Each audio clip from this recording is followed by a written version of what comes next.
আজকে তোমাদের সাথে শেয়ার করতে চাই আমার সুন্দরবন যাওয়ার ভিডিওটা। তো চলো শুরু করা যাক। হ্যালো এভরিওয়ান, আমি মৌসুমি। আমার একটা নতুন ভিডিওতে তোমাদের অনেক অনেক স্বাগত। তো আজকে আমরা যাচ্ছিলাম সুন্দরবন।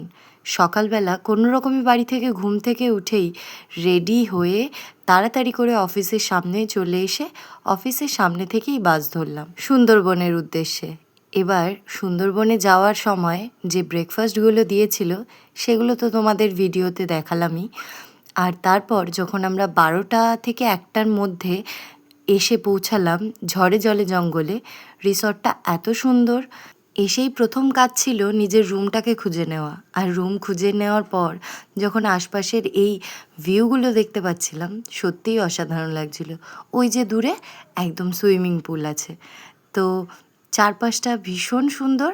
আর এই প্রত্যেকটা বিল্ডিংয়ের আলাদা আলাদা নামকরণও আছে।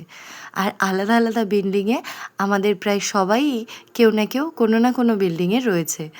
তো এই হলো পুরো হোটেলটার একদম আমাদের রুমের থেকে যে ভিউটা সেটাই দেখাচ্ছি। এত গরমে সুন্দরবন সবাই প্রায় ভয় দেখাচ্ছিল। না, সেই ভয়টা আর পেতে হয়নি। আসার পর থেকেই এত সুন্দর ওয়েদার আর এত সুন্দর হাওয়া। কে বলেছে এটা গরমকাল? একটুও ঘাম নয়, একটুও চিটচিটে নয়, একটা দারুণ ওয়েদার এখানকার। তবে একটু ড্রাইনেস ফিল হচ্ছিল, তবুও বেশ ভালো একটা ওয়েদার আমরা পেয়েছি সুন্দরবনে গিয়ে। না কোনো গরম লাগা, না খুব বেশি রোদের তাপ। তো যাই হোক, এবার চলো আমাদের রুমটা তোমাদেরকে একটু দেখাই। এই 208 নম্বর রুমটাই আমাদের ছিল। আর রুমের ভেতরে কিছু মনে করবে না, ট্রলিগুলো আগেই গিয়ে সেট করে নিয়েছিলাম। আর এই যে রুমটা ঠিক এই রকম সুন্দর বেশ, এসি টেসি সবই আছে। আর ওয়াশরুমের উল্টো দিকেই ড্রেসিং টেবিলটা। কেন যে এটা বানায় আমি বুঝি না। ওয়াশরুমের উল্টো দিকেই সব হোটেলে দেখি ড্রেসিং টেবিলটা থাকে, মানে বেশিরভাগ আমি যেখানে যেখানে গিয়েছি। যাই হোক, ড্রেসিং টেবিলটা দেখিয়ে দিলাম। আর ইতিমধ্যে আমি ড্রেসও চেঞ্জ করে নিয়েছি, সেটাও তোমরা দেখতে পেলে।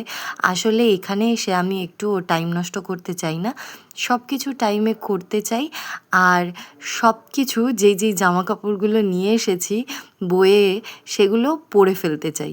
এরকম মনে আশা না থাকুক যে বাড়ি যাওয়ার পর মনে মনে হবে যা এতগুলো জামা কাপড় নিয়ে গেলাম, পরাই হলো না।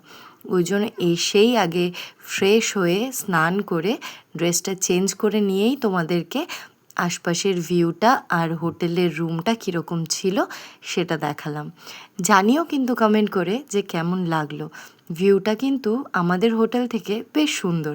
আসলে জঙ্গলের ভিউ যেরকম হয় আর কি, জানলা খুললেই জঙ্গল, বেশ অন্যরকম একটা অনুভূতি। আর তোমাদেরকে বলে রাখা ভালো, এই যে আমি পেছনের জানলা দিয়ে যে জঙ্গলটা দেখালাম, ওই জঙ্গলে নাকি কিছুদিন আগে একটা বাঘ এসে 3 দিন ছিল। ভাবা যায়? কিন্তু আমরা এবার গিয়ে বাঘ দেখতে পেলাম না। যাই হোক, সুন্দরবনে শুনলাম 7-8বার গিয়েও মানুষ বাঘ দেখতে পারে না। আর আমাদের তো এটা প্রথমবারেই বাঘ দেখব, এটা আশাও করিনি, আর সেটা হয়ও নি। যাই হোক, এখন ফ্রেশ হয়ে নিজেকে বেশ ভালো লাগছে। আর এবার চলো লাঞ্চটা করে নেওয়া যাক। লাঞ্চে কি কি ছিল চলো আজকে তোমাদেরকে দেখাই। খাবার এত সুন্দর, এত ভালো, মানে আমার কিছু বলার নেই খাবার নিয়ে। আর এই ছিল আমাদের লাঞ্চ করার যে জায়গাটা, মানে রেস্টুরেন্টটা। ভীষণ সুন্দর আর ভীষণ সাজানো, আমার বেশ ভালো লেগেছে। ট্রিপল জেতে টোটাল 2টো রেস্টুরেন্ট আছে, একটা হলো বড় আর একটা হলো ছোট।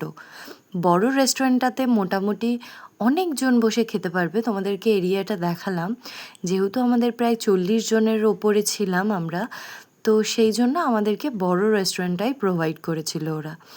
আর যেখানে পুরোপুরি বুফে সিস্টেম, তোমরা নিজেদের মতো খাবার দাবার নিয়ে নিজেদের মতো এনজয় করতে পারো। আর আরেকটা ছিল ছোট রেস্টুরেন্ট, যেটার নাম আই থিঙ্ক ছিল পিয়ালি। তো ওই পিয়ালি রেস্টুরেন্টটা মানে অল্প কয়েকজন গেলে ওখানেই মোটামুটি খাওয়ার ব্যবস্থা করে ওরা। তো প্রত্যেক দিনেই ছিল বেশ এই ডালটা, আর অসাধারণ টেস্ট। চলো আজকে কি কি খাবার আছে একবার এক ঝলকে তোমাদেরকে দেখিয়ে দিই। যদিও আমি আইটেমগুলো তোমাদেরকে সাজিয়ে গুছিয়ে দেখাচ্ছি না। যাই হোক, ছিল সাদা ভাত, তারপর রুটি, তারপর ছিল ডাল, তারপরে ছিল ঝুরঝুরে আলু ভাজা, তার সাথে ছিল আলু পটলের একটা তরকারি, আর সঙ্গে ছিল কাতলা মাছের কালিয়া, আর এছাড়াও ছিল চাটনি, পাঁপড়, স্যালাড আর শেষ পাতে মিষ্টি। এ সমস্ত খাওয়া দাওয়া করে এবার একটু এই খোলা আকাশের নিচে এই সুন্দর ওয়েদারে আর এই সুন্দর জায়গায় একটু ভিডিও না করলে হয়, তো সেই জন্য একটু ভিডিও করে নিচ্ছিলাম। সঙ্গে চলে আসলাম এই সুইমিং পুলের কাছে।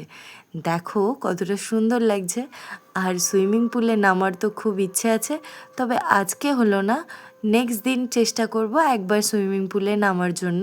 ঝড়খালির এই ইকো হেরিটেজ রিসর্ট কিন্তু সত্যিই অসাধারণ। যারা এখনো পর্যন্ত এখানে যাওনি তারা অবশ্যই একবার ট্রিপল জেতে গিয়ে ভিজিট করতে পারো। ভীষণ সুন্দর জায়গা, আর বেশ নিজের মতো করে সময় কাটানোর এটি কিন্তু একদম অনবদ্য প্লেস। রিসর্টটা কিন্তু অনেকটা এলাকা জুড়ে। এবার আমরা একটু ঘুরে ফিরে চলে এসেছি বোটিং করতে। বোটিংয়ের ব্যবস্থাও কিন্তু এখানে আছে, তোমরা চাইলে বোটিং করতে পারো, সাইকেলিং করতে পারো, গেম খেলতে পারো, জিম করতে পারো, মানে সব অ্যাক্টিভিটিস এই রিসর্টে তোমাদের প্রোভাইড করা হবে। তো আমরা এখন মোটামুটি বোটিং করতে নেমেছি, কিন্তু এখন সমস্যা হচ্ছে আমরা বোটিং করে কিছুতে পাড়ে যেতে পারছি না। মানে জানি না কি হচ্ছে আমাদের সাথে, আমরা ডাইরেকশনটা মনে হয় ঠিকঠাক দিতে পারছি না, তাই জন্যই এটা হচ্ছিল। যাই হোক, অনেক কষ্টে উপরে ওঠার পর চলে আসলাম এই ঠিক বনদেবীর মতো মূর্তিটার কাছে, যেখানে সমস্ত ওয়েস্টেজ জিনিস দিয়ে এই বনদেবীর মূর্তিটা তৈরি করা হয়েছে।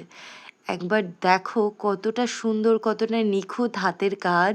মূর্তিটা তো জাস্ট অসাধারণ। আর এবার তোমাদেরকে দেখাই এই ইকো হেরিটেজ রিসর্ট, যেটা কিনা ঝড়ে জলে জঙ্গলে, তার রাতের ভিউটা কি কেমন লাগছে বলো? একদম অসাধারণ না? মনে হচ্ছে না যে একটা অন্যই জগতে চলে এসেছি? চোখের সামনে এত সুন্দর ভিউ দেখলে মনটা কিন্তু বেশ ভালো হয়ে যায়।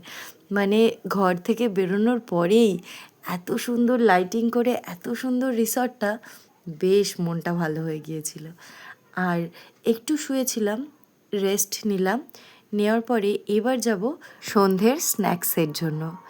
আর তার জন্য আয়োজন ছিল এই চিকেন 65 আর সঙ্গে একটা ভেজ কাটলেট। প্রত্যেকবারের প্রতিটা রান্না এতটা অসাধারণ ছিল যে তোমাদেরকে আমি বলে বোঝাতে পারবো না যে কতটা টেস্টি ছিল।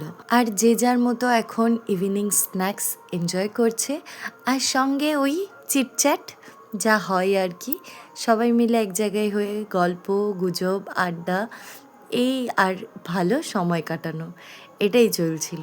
সন্ধেবেলা স্ন্যাক্স এনজয় করার পর চলে আসলো এবার রাতের ডিনার। চিলি চিকেন ছিল, সঙ্গে ছিল ফ্রাইড রাইস, আর এদিকে ছিল চাউমিন, আর সঙ্গে ছিল স্যালাড, আর ছিল ভেজ মাঞ্চুরিয়ান। এটা দিয়ে আজকের ডিনার কমপ্লিট করলাম। সঙ্গে ভিডিওটা এখানেই শেষ করছি। তোমাদের কেমন লাগলো অবশ্যই আমাকে কমেন্ট করে জানিও। সো চলো, টাটা।